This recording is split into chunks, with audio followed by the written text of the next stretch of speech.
السلام علیکم۔ ایک بہن اپنا واقعہ سناتی ہیں کہ ان کا بیٹا سی اے کر رہا تھا۔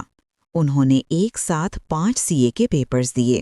جیسا کہ سب کو معلوم ہے کہ سی اے ایک انتہائی ہائر ڈگری سمجھی جاتی ہے پاکستان کی، جس کو انتہائی مشکل سے اور بہت کم لوگ پاس کر سکتے ہیں۔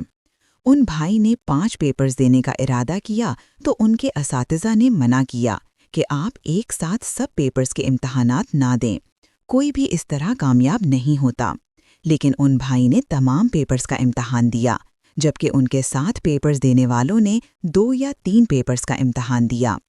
یہ بھائی ماشاءاللہ 5 پیپرز میں پاس ہوئے، جبکہ ان کے ساتھ پیپرز دینے والے کچھ پیپرز میں ناکام ہو گئے۔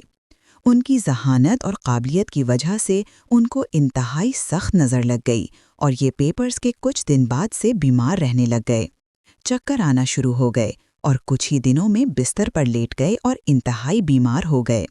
آہستہ آہستہ ان کی پلکیں ساری ختم ہو گئیں، ناک سے خون بہنے لگا اور کمزوری کی وجہ سے آنکھیں اندر ہو گئیں، اور بیماری کی وجہ سے ان کا وزن بھی گرتا چلا گیا اور ہر وقت نیم بے ہوشی کی حالت میں رہنے لگے۔ نوبت یہاں تک آئی کہ وہ اٹھنے بیٹھنے کے قابل بھی نہ رہے۔ ان کی والدہ اپنے بیٹے کو دیکھ دیکھ کے روتیں، پریشان ہوتیں۔ اتنے سارے ٹریٹمنٹس کروائے، ڈاکٹرز چینج کیے، ہزاروں لاکھوں روپے لگنے کے باوجود وہ صحت یاب نہ ہو سکے۔ انہوں نے درود پاک اور دوسرے ذکر اذکار کرنا شروع کیا اور مسلسل اس کا دم کرتی رہیں اور پانی پلاتی رہیں، اور ماشاءاللہ وہ بھائی جو انتہائی بیمار ہو گئے تھے، ڈاکٹروں سے جن کا علاج نہیں ہو رہا تھا، ماشاءاللہ وہ درود شریف کی طاقت سے صحت یاب ہو گئے۔ بے شک درود پاک ناقابل یقین عظیم عبادت ہے۔